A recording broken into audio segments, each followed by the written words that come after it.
Spulture Show, episode 16. Live. Right now. No, but for real, thanks, Flip J, for the beat. Any music you hear on this podcast supplied by Flip J. At PJ Hendry's is Instagram. Go check him out. Holding it down at the John Newcomb Tennis Ranch and making beats. He makes some good stuff. He even raps from time to time. Check him out. At PJ Hendry, Flip J.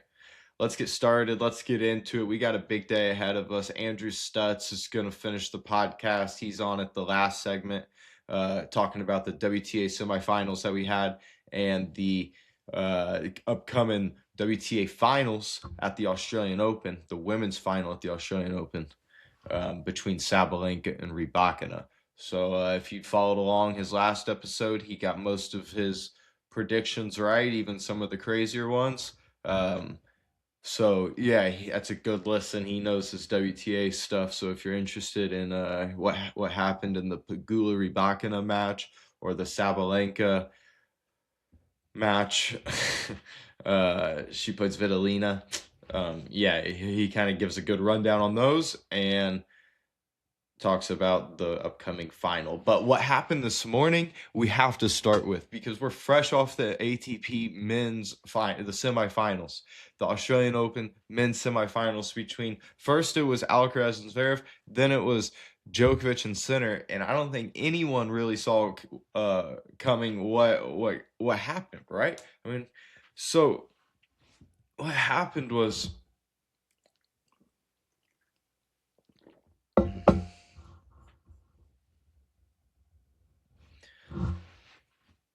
so Alcaraz Zverev, first was Alcaraz and Zverev, and the match kind of started off pretty comfortable for Alcaraz. It was tight, it was close, but it was pretty comfortable. Like, Alcaraz wasn't really facing much pressure. He didn't. There was never really a doubt, right? It was 6-4, it was 7-6, a pretty easy breaker, pretty routine. It was just kind of Carlitos being better than Zverev. Nothing against Zverev. Alcaraz is a better player. Alcaraz was playing like the better player, right? It was nothing we hadn't seen. It was what we expected. But then at 4-all in the third, you saw Alcaraz kind of pull up and he's maybe tore something. It was like, are we kind of seeing what we saw from Musetti the other day? But he didn't tear something. He was cramping. He started getting cramps at 4-all in the third. It was probably just the tension. I mean, we've seen it before from him in big matches at Roland Garros against Sinner, and that wasn't like super far into the match either. I think that was only the third set also. So we've seen him do it before. It's nothing too crazy, but it's not something that was expected either. There was no heat rule in effect. He wasn't going to get the delays. It wasn't super hot. But yeah, at 4-all, he started cramping. It looked at times like, is he going to be able to finish this match? He even went in for a fake handshake at one point, kind of put the racket in the other hand. Looked like he was going to retire, kind of walked the other way, said sorry. I loved it. Like, the guy's, like, Litos is just 8 steps ahead of the rest of us. Like, he's literally light years ahead. Whatever planet he's from, like, he's like Mahomes out there saying, telling the guy on the sideline, like, this shit never fucking works, and then they hike it and get it, right? Like, that's just a Litos type mentality, in my opinion. But yeah, so yeah, he was cramping. It looked like, was he going to be able to finish? And you always kind of knew, like, all right, it's just cramps. Like, you might as well stay out there, see if it gets better, try and relax. The sun's going to go down. Maybe by the 5th set, he's going to settle in, right? Tennis coach Alex hit me up, said, do you think this is a must-win set for Alcaraz in the towards the end of the 3rd set? And I said, no, I could see him settling down by the 5th. I could, just because we've seen it before. We've seen it with Sinner multiple times, and maybe you just you just give yourself time. He got a medical timeout, which is very controversial. You're not supposed to get a medical timeout for cramping. We've seen it happen before. It's always controversial. It's not supposed to happen. I will say that. I'll call a spade a spade. He was not supposed to get a medical timeout for cramping. It was not even close to the treatment that Center got when he was cramping, but we won't get into that. That's a different thing. And as I say later, the tennis gods don't reward you for that type of stuff, right? But he wasn't supposed to get a medical. They gave him a medical. They gave him medicine. They were massaging him. Never really got better. But towards like the middle of the fourth, you could see it kind of like starting to kick in a little bit. Got a little more on his serve, just taking a few more steps. But like towards the end of the third and stuff, he was walking so slow. He was walking like Noah Karub. Noah Karub, if you're out there, what's up, bro? But he was walking so slow and just like, leaned over, not wasting any energy. And then, yeah, he just, he wasn't wasting any energy. And he was just trying to relax as much as possible, like we've seen Center do when he starts to cramp, right? Like just try and relax your body. Tranquilo, tranquilo, tranquilo. Um, yeah, so that's what happened. Zverev took the third set 7-6, took the fourth set 7-6.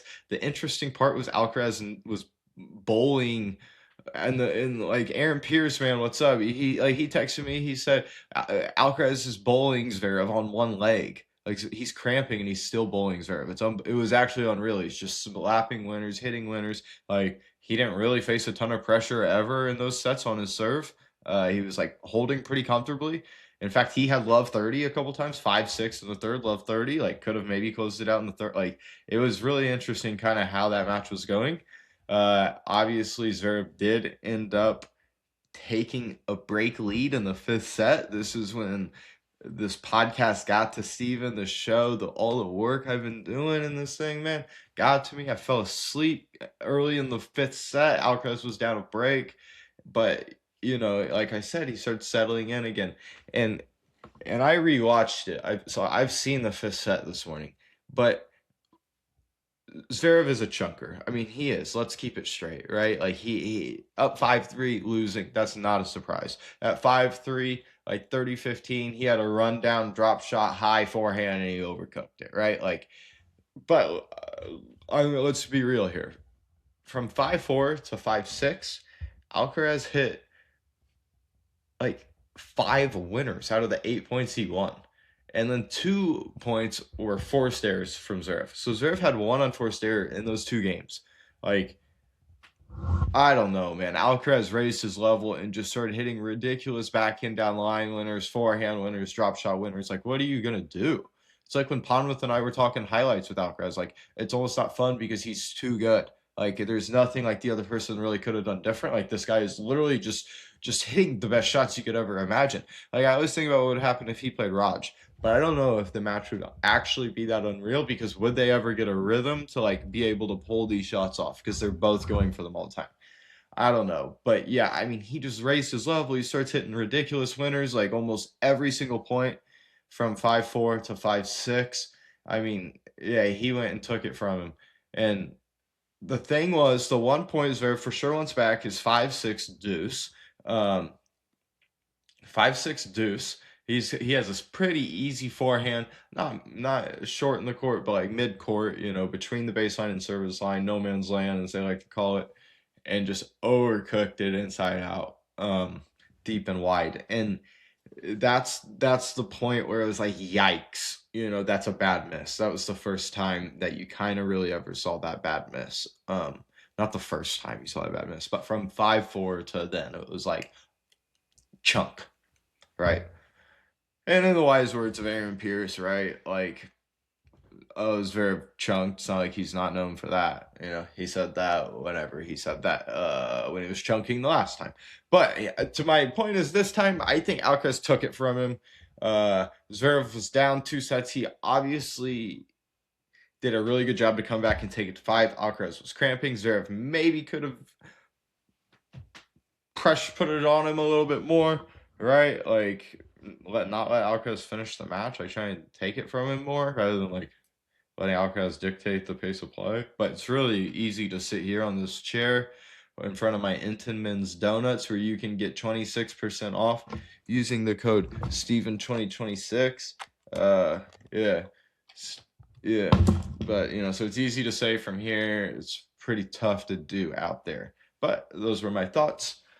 I'm not getting paid to do this. I'm doing this for fun, so I'm going to say whatever the hell I want to say. And then moving on, Also, this show, we always got to shout out those that sponsor us, that provide for us. So first, Hank Presley, my promotion manager, you're killing it, dude. Appreciate you. Sam Swinford, my most viewed audience member out there. Appreciate you also. But who else we got to mention, and we can't be remiss without mentioning, is fighting. These things, you'll have better balance, you'll have more power, you just have more energy in general, just better energy. You can wear it around your neck. You can probably just wear it around your leg if you want to. Just find anywhere to wear it, and it's just a fighting, right? You're gonna get more energy. You're gonna be a better athlete. Your favorite team that you support will probably win more. The Pacers might go to the finals, Game 7. The Hoosiers might win the NCAA championship. Yeah, I stopped wearing it when the Colts were 7-1, so they didn't win another game. That's what happened. But yeah, fighting. If you buy 5 of them, you can get fighting of them off. That's all I got for you. That was really bad, but I don't practice this shit. It's just sitting here. So then we got Sinner and Djokovic. Young Steve-O fell asleep for 4 of those sets. Shout out to me. Shout out to my dreams. They were crazy. I ain't going to get into them, though. But the 5th set I did wake up for. I assumed Sinner would win it. Djokovic wins those matches historically. Sinner wins those matches recently, and recently is in the past couple of years. That's kind of a pretty solid sample size. But this time he didn't win it. Djokovic went and got it from him. The level of tennis was unbelievable. To be honest, a higher level of tennis from both of them than the Alcaraz match. Alcaraz's shot making was incredible, but their level of tennis, the way they were sliding out of corners, the extended shot rallies, just absolutely ripping the ball back and forth for 15, 20 shots, 10 shots, was unbelievable. So I think Djokovic is going to be feeling it. He's obviously got to be happy that he got a default and then only played 2 sets the next match. So he's probably not too tired. But I think it was physically more demanding than the Alcaraz match, as crazy as that sounds, even though Alcaraz played 3 sets with cramps, which obviously is good. You're going to feel like shit the next day after that, but I just can't. But Djokovic's was way more physically demanding. There was more defending, longer points.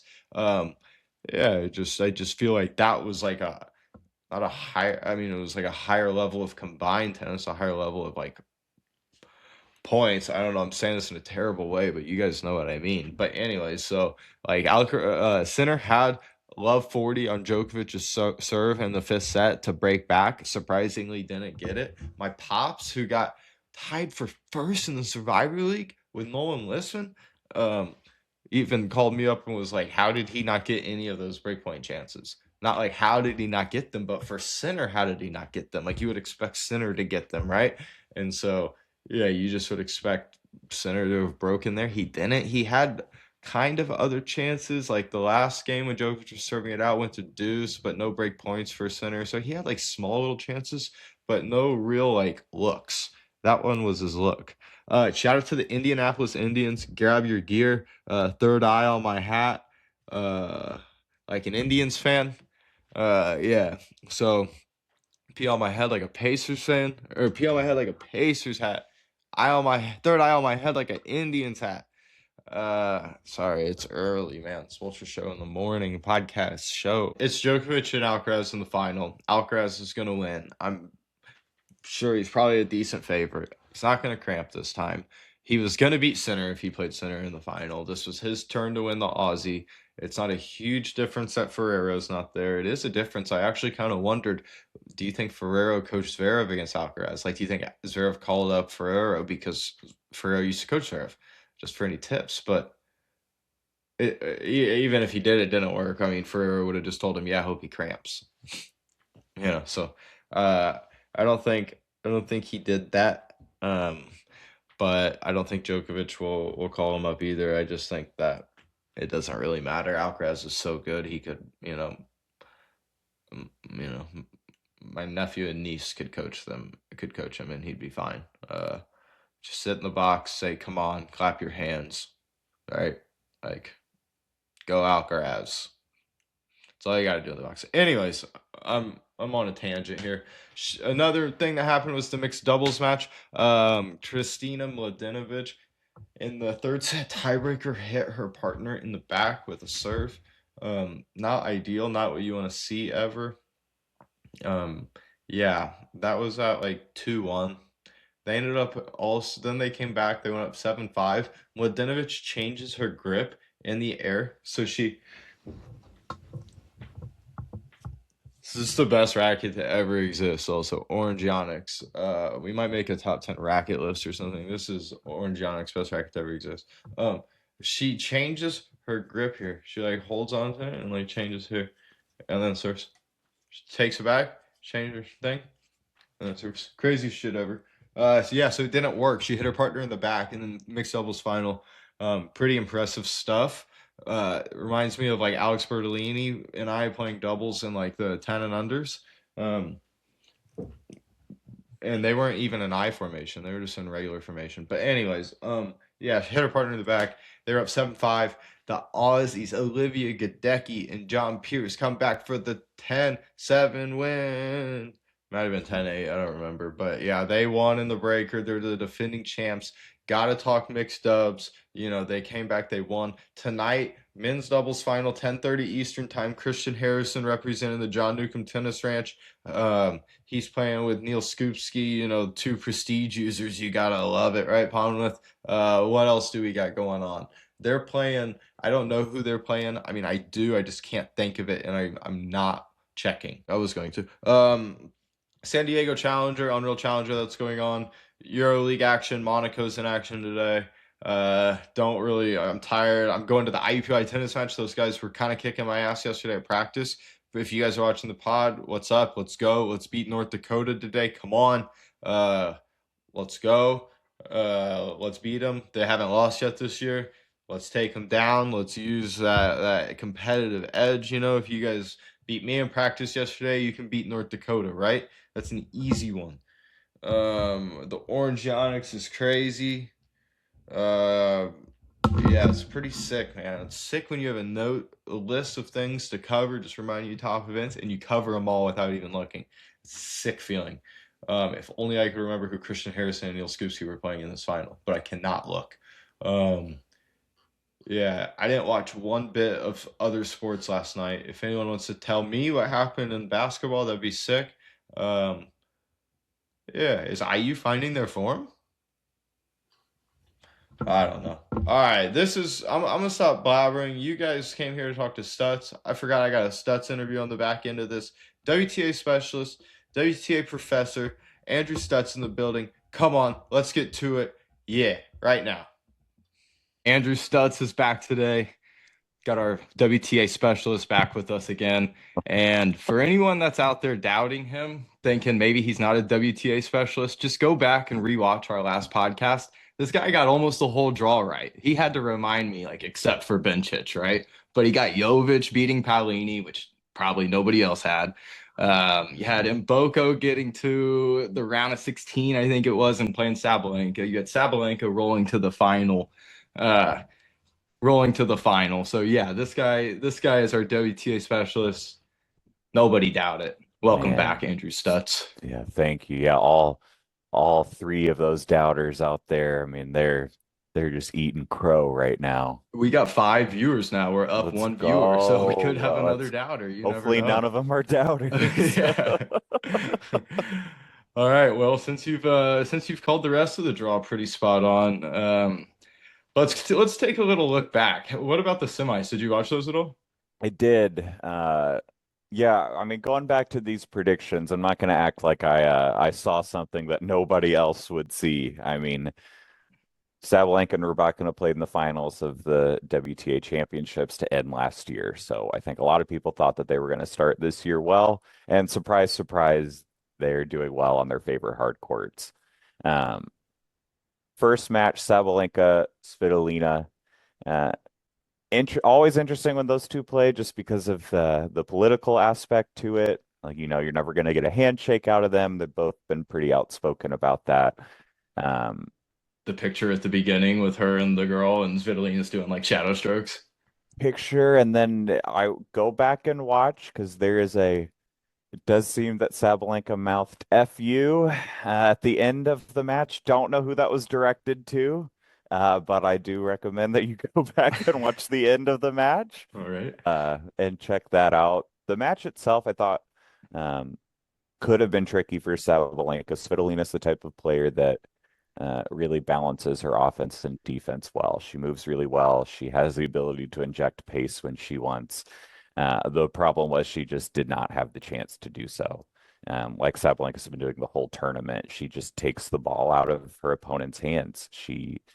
She's cleaned up the serve. I mean, she's far from the player that used to serve 25 double faults. She doesn't have that shakiness anymore. Um, the biggest thing I've noticed is her throwing in those drop shots. And with how good she hits the ball from the ground, they don't have to be that good. They are good. They're getting better drop shots. She's doing better coming forward, but having that ability to mix in that when they're already on their back foot because you think that she's going to hit another 90-mile-an-hour ground stroke, it just makes that such a better play. Yeah. Um, so I, She's less one-dimensional, it seems. Like she obviously still wants to beat the ball through the court, but now, like you're saying, she has a little variety, and I feel like yeah, she can like stay in the points longer when she needs to. Whereas like in the past, you'd see like just some, you'd see her just go away, where like she can't really like find the court, like 5-2 versus Muhova in the semis of Roland Garros. There's a lot of examples, but I feel like now that you haven't seen that in a while from her. and she's a better athlete than what she was. She defends uh, better than what she probably gets credit for. She's not bad out of the corners. Obviously, she doesn't want to be playing defensively, but she can get balls back, and if she needs to take a little bit off, now that's not her way. Her way is always going to be I'm see ball, hit ball, play aggressive, go forward. But she does have the ability to defend. So I think going into the finals, she's the clear favorite. She's the best player in the world. She's been incredibly consistent at the majors the last few years. I know at the beginning of her career, she was horrible in the majors. She just couldn't do it. She couldn't figure it out mentally. But I think some stat like 10 of the last 11 or 11 of the last 12 majors that she's played in, she's made quarterfinals or better. And I think the finals of every hard court major since 23. So that is Wow. I didn't know unbelievable. that. That's unreal. Yeah, I That's didn't know that. unbelievable, especially with the game that she plays. You would think that she could just hit herself out of a few matches, but Right. she has, but it's happened in the finals, and that's pretty wacky. So, um, I think she's the favorite going in, but I think we'll have a good match. Yeah. And what about Rybakina Pagula? Did you catch any I of that one? watched that as well. It's a similar matchup to what Sabalenka Svitolina is. Yeah. How Pagula did hits a it go little. as you expected, I guess, or like how It was it compared to your expectations? it did. I love how Pagula hits the ball. She hits a really good flat ball off of both sides. She throws in a little slice every now and then. She can defend. Similar to Svitolina, she kind of bides her time a little bit more with picking times to be aggressive versus defense. And Rybakina is just ice queen, just stoic, smacks the ball, has an incredible serve, decent defender. I think a really underrated volleyer. I think she has a good volley. Um, she comes forward well. You saw it when she won Wimbledon. I thought she volleyed very well when she did that. Um, she got a little tight at the end against Pagula, serving a set 5-3. I think had match points on Pagula's serve, um, and then found her way into a tiebreaker. Served again for it at 6-5, lost that, got in the breaker, saved a set point, um, and then blasted a return winner on match point, and then just a little soft smile and running to the net. She's Yeah, not going to that be be one classic Rybakina, to huh? cheer. So I think that was a good win for her because I do think in times, especially when it's looked like she was a favorite to get further in tournament, she's kind of let the nerves get to her. But she seems in a good place. I mean, won the WTA finals, now is into this is her third major final. She made it. Obviously won Wimbledon, I think, and she and Sabalenka played an Aussie Open final in the past. How So how how was Pagula's game like her level, I guess, yesterday compared to against Anisimova? Because like especially the first set against Anisimova, she was like hitting three aces some games and like slice winners, and I feel like she was playing some of the best tennis I've seen her play. But how was it yeah, yesterday compared? it wasn't as high of a Yeah. level, and I think Coco had a really good point in one of her conferences where she talked about how she didn't feel her level was at where she wanted it to be, but it was because her opponent made her level that low. And Yeah. Anisimova is similar to Rybakina in the way that she can just control the ball from the middle of the court and get you out into the corners, but Hit um, huge on both sides and hit huge on both sides. But yeah. Anisimova was missing a lot more than Rybakina was, and I Yeah. also think Rybakina's serve is better. Um, Rybakina is also more like composed. Anisimova was yeah, getting pissed like early in that match, I felt like. you Yeah. could see that there's, I mean, there's still some. She's young. So there's Yeah. still some maturity that she, I wanted to say, because I've been in so many major semifinals and Yeah. finals, but it And does I look always like act so mature when I play tennis, yeah, so yeah. exactly. Uh, it does look like she still let the moment get to her a little bit. I think it'll be really fascinating to see another Sabalenka Rybakina match because it really is fire and ice. It is fire and ice, but they play a very similar game. Fire and ice personality. You have Sabalenka who's screaming "Let's go" from point one, and she's loud, wears her emotions on her sleeve, and Rybakina who like barely cracks a smile when she wins Wimbledon. Um, so that just the clash in personalities is always interesting when they play. Um, and you know what you're going to get? It's going to be a battle of who can control the point first. Right. At the WTA finals, Rybakina did it, and she served better than Sabalenka. She was more consistent. So it's going to be interesting to see on hard courts again. Obviously, Sabalenka loves the Australian Open. It was this her fourth final in a row. Seems like it, yeah. This was Um, the final 2 years ago, right? Sabalenka yes, beat Rybakina in the final. yeah, two or maybe it was three. I think it was 3 years ago, maybe For sure, two. Keys last year. I know that. She And then lost to yeah. Keys. She beat Rybakina and she beat Zhang, Chinese Oh player, yeah, 1 year yeah, as yeah, yeah. I well. forgot I about just that. don't remember which I forgot years about that. those, but that's four in a row. She's Yeah. obviously comfortable. Um, I think she's still probably pretty pissed that she lost to Keys last year because that was a match that kind of got away from her. But it looks like she exercised some demons by winning the U.S. Open. So my prediction, I think it's hard to bet against Sabalenka. I think it could be another really good three-set final like they've had in the past. I just think that Sabalenka's a little bit better. Yeah. Think she just pulls it out on tight points, kind of.